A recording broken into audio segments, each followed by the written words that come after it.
فتاح دو وجه متمایزی با همه موشک ها داره، اونم سرعت بالاشه.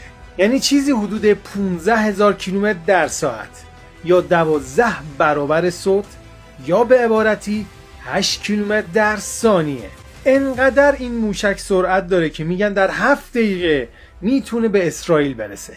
ولی سرعت همه چیز نیست. فتاح دو فقط با سرعت بالاش از پدافندها عبور نمیکنه، بلکه دقت منحصر به فردی هم داره و فناوری مدرنی در طراحیش به کار رفته.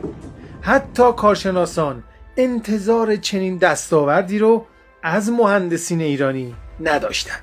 یکی از ویژگی‌های فتاح دو فریب دادن پدافندهای هواییه، اونم با تغییر مسیر و مانور بالا.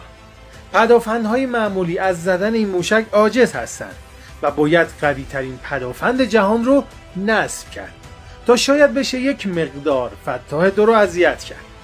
البته شاید پدافندها بتونن کشفش کنن، ولی مشکل اینجاست که نمیتونن روش قفل کنن و یا موشکی رو به سمت شلیک کنن، چون محاسبه کردن زمان و ارتفاع برخورد بسیار مشکله. موشک فتاح